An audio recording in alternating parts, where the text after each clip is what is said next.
Time Magazine searched the country for innovative teachers improving their field and making a difference. They found one such educator here at Dallas ISD.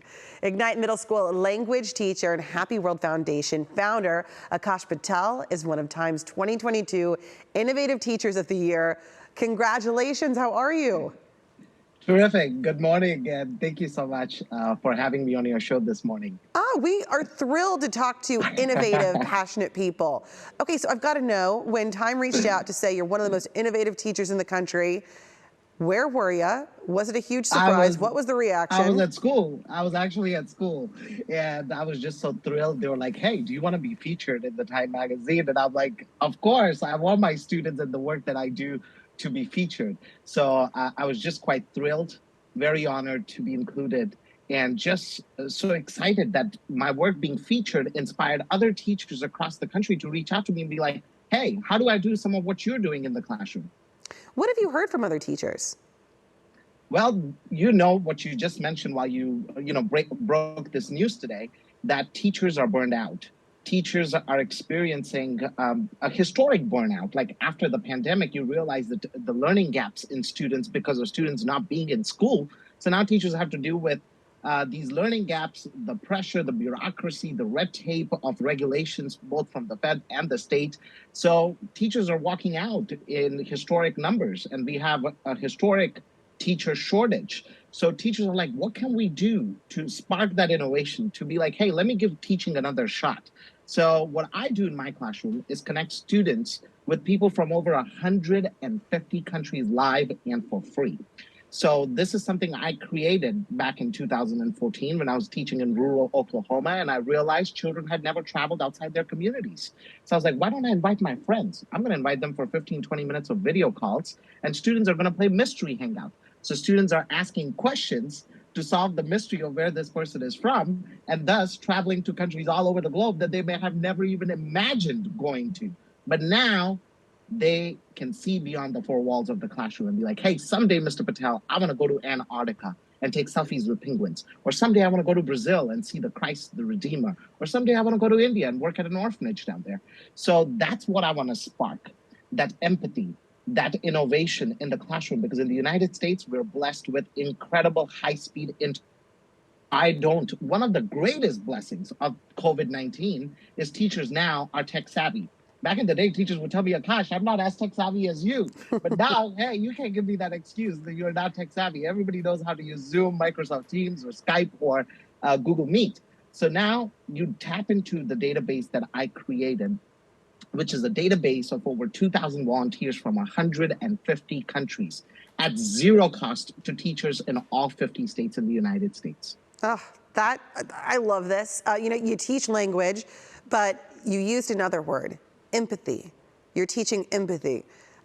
Define empathy for me, and why is that so important? Empathy is something, since you mentioned, empathy is something you can't teach, but you can inspire. So every time I connect my students with, let's say, people from Sudan or from Syria or from Ukraine, kids, when they ask me questions like, hey, Mr. Patel, why did the students have to walk for 5 miles to make it to school today? Or why don't they have anything on their walls? That inspires empathy. Or when one of my scholars, the next morning in one of their reflections, draws a picture and be like, hey, Mr. Patel, I don't think I have much to give to this climate refugee or this refugee from Syria or Ukraine, but I think I could share my bed with this student.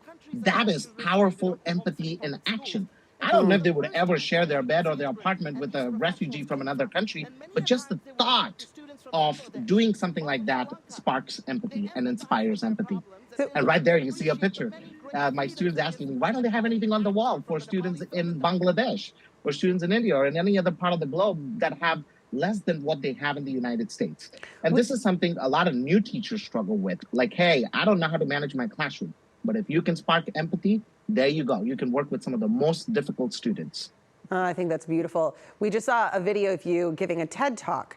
What was your TED Talk focused on, and what was that like to put together? Well, the TED Talk was all about the same innovative database that I created, which was really started off in a small community. It was all about how do I bring the globe to my students? Never did I think that that would turn into a database today used by thousands of students across the country and thousands of teachers across the country. So the TED Talk was truly about How do we spark global citizenship? How do we fight bigotry, racism, prejudice? And how do we inspire the global citizens of tomorrow? And how do we inspire not just global citizens like American global citizens, but how do we inspire biliterate, bilingual, because I teach Spanish and I'm somebody who speaks 6 languages. So I want my students to tell me, hey, Mr. Patel, when I grow up, I want to troll you. Like, I want to be able to speak 7 languages. That's so good. You know, one of these ways, you're talking about some very lofty goals. One of the ways that you're going to approach this is through your Happy World Foundation. I love the name. Tell me a bit more about that. Well, 2018, I lost my twin brother that you see in the picture right now with the glasses. I lost him to a plane crash in Scottsdale, Arizona. And it was such a tragedy that the students were taking a STAR exam. But when my brother passed, it was the greatest tragedy that I faced in my life. I was gone for 3 weeks for the funeral, but my students raised over $1,000 to give to my family. These are students from a Title I school in Dallas ISD at Thomas J. Rusk Middle School. And when I came back, I was like, there's no way I'm going to take this money. I give the money back to the students, and the students dedicated it to what's called the Happy Meals for the Homeless program. So my students, indeed, in Dallas ISD, students who don't have much themselves, that have taught me such an incredible lesson in giving, that you don't have to be rich to make a difference in someone's life. And these students inspired me to create the Happy World Foundation, which is dedicated to my twin brother, Anand Happy Patel, who passed away in 2018. And thanks to the generosity of students at a Title I school in Dallas, I created a nonprofit today that serves students from all across the United States. That's beautiful. I have one last question for you. You talked about burnout for teachers across the board. Clearly, I see your passion. Where does that come from? What is your advice to people to live a life of passion? Well, my passion comes from tragedy and grief. Tragedy and grief of my brother passing. And secondly, it comes from filling gaps. What happens is life is all about filling gaps. Many times people see gaps in the streets, in the communities, in their workplace, and they're like, oh, I'm going to wait for somebody else to fill the gap. When I saw that gap in global learning, that students didn't have access to go to places around the globe, or that they didn't share the same privilege as me to have traveled to over 50 countries, I decided to fill that gap. And I filled that gap with this database, with this nonprofit. And I didn't just stop there. And that's my message to every person here today watching this show, that you don't just stop when you fill a gap, or you don't just wait for somebody else to fill the gap. You fill the gap and move on to the next gap and keep filling those gaps. Well, let me thank you for filling those gaps. This has been an absolute delight to talk to you. Thank you so much for your time. Terrific. Y'all have a great rest of your day. All right, thank you.